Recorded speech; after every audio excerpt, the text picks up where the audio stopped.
بسم اللہ الرحمن الرحیم۔ السلام علیکم ورحمۃ اللہ وبرکاتہ۔ حضرت محمد مصطفیٰ صلی اللہ علیہ وآلہ وسلم نے فرمایا، جس نے کسی مومن سے کوئی دنیاوی تکالیف میں سے کوئی بھی تکلیف دور کی تو اللہ تعالیٰ قیامت کے روز اس سے کئی تکلیفوں میں سے تکالیف کو دور فرما دیں گے، اور جس نے کسی تنگ دست مومن کو سہولت دی اللہ تعالیٰ اس کے لیے دین دنیا اور آخرت میں آسانیاں پیدا فرمائیں گے۔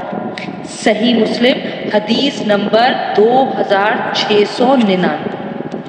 ناظرین، اس حدیث میں محتاجوں، بیماروں اور مصیبت زدہ لوگوں کی خدمت و اعانت اور حاجت روائی کی تاکید و تلقین اور تنگ دست قرضدار کو مہلت دینے کے اجر کو بیان کیا گیا ہے۔ حقوق العباد کی دو باتوں کو واضح کیا گیا ہے جس کو خدمت خلق سے بھی تعبیر کیا جاتا ہے۔ نمبر 1 کہ اگر کوئی مومن کسی تکلیف، مصیبت یا پریشانی میں ہو تو ایسی صورتحال کے وقت اس کی تکلیف دور کرنا، اس کی مدد کرنا، اس کی حاجت روائی کرنا بہت بڑی عبادت میں شامل ہے، جس کے لیے آقا کریم حضرت محمد مصطفیٰ صلی اللہ علیہ وآلہ وسلم نے فرمایا کہ جو اپنے بھائی یعنی کسی مسلمان بھائی کے کام میں آتا ہے اللہ تعالیٰ اس کے کاموں میں لگ جاتا ہے۔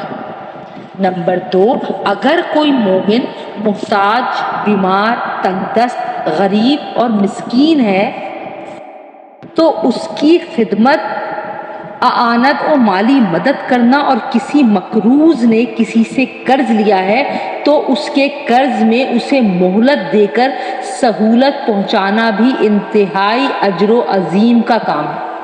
اللہ تعالیٰ اس کے لیے دنیا اور آخرت میں آسانیاں پیدا فرمانے کا وعدہ کرتے ہیں۔ لہٰذا ہمیں بھی چاہیے کہ اچھے مسلمان ہونے کے ناطے معاشرے میں سے کوئی اچانک کسی آفت میں آ جائے تو اس کو اس آفت سے نکالنے کے لیے کوشش کریں، اور خدمت خلق میں دوسروں کے ساتھ خود بھی بڑھ چڑھ کر حصہ لیں، کیونکہ یہ ایمان کی اعلیٰ ترین سطح ہے، اور دوسروں کو بھی نیک کام کرنے اور دوسروں کی مدد کرنے کی ترغیب دیں تاکہ ہمارے معاشرے کے افراد سکون اور خوشحالی کی زندگی گزار سکیں۔